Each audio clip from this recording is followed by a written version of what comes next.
France Inter. Il est 7h moins le quart, direction les États-Unis avec vous, Anthony Bélanger, dans votre histoire du monde, des chiens et de la politique. Oui, une histoire très américaine qui se déroule dans un des États les moins peuplés, les plus ruraux du pays, le Dakota du Sud, et qu'on pourrait résumer ainsi, chienne de vie politique. La gouverneure Kristi Noem est une des étoiles montantes du Parti républicain, réélue haut la main en 2022. Elle est célèbre pour avoir refusé en plein Covid de rendre le masque obligatoire et pour son ultra-conservatisme en matière d'avortement. Aujourd'hui, Kristi Noem fait partie des quelques noms qui circulent pour devenir la partenaire de Donald Trump en qualité de candidate à la vice-présidence. Bref, il était temps pour elle de mieux se faire connaître des Américains. Un livre doit donc sortir le mois prochain, intitulé No Going Back, c'est-à-dire pas de retour en arrière. Alors, il se trouve que le Guardian de Londres en a obtenu un exemplaire.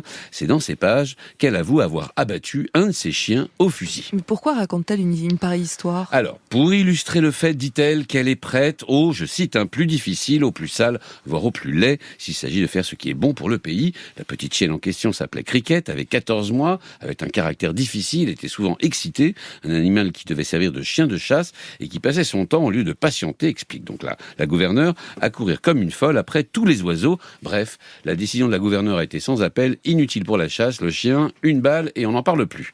Mais elle ne s'est pas arrêtée là. Elle s'est souvenue d'un bouc belliqueux, malodorant et non castré, qui avait l'habitude de charger ses enfants, ni une ni deux. Kristi Noem l'a abattu le même jour et avec le même sang-froid. Et ce genre de confession, vous pensez que ça peut nuire à son image ? Alors, impossible à savoir. Ce qu'elle a voulu montrer, en fait, c'est le fossé qui sépare l'Amérique des villes, démocrate et amoureuse de ses chiens de compagnie, et l'Amérique des champs, républicaine et donc sans état d'âme. Mais s'en prendre à un chien, c'est très risqué. En 2012, le candidat républicain à la présidence Mitt Romney s'était fait clouer au pilori lorsqu'il a raconté avoir attaché son chien sur le toit du camping-car lors d'un voyage familial. Cette fois encore, les démocrates n'ont pas raté l'occasion. Ils ont condamné la cruauté de Kristi Noem en signant parti dogmocrate. Par ailleurs, des dizaines d'élus se sont immédiatement affichés sur les réseaux sociaux avec leurs compagnons à quatre pattes. Sur X, l'entourage de Joe Biden a mis en ligne des photos de la vice-présidente Kamala Harris tenant un chiot dans les bras ou encore du président promenant son berger allemand Commander.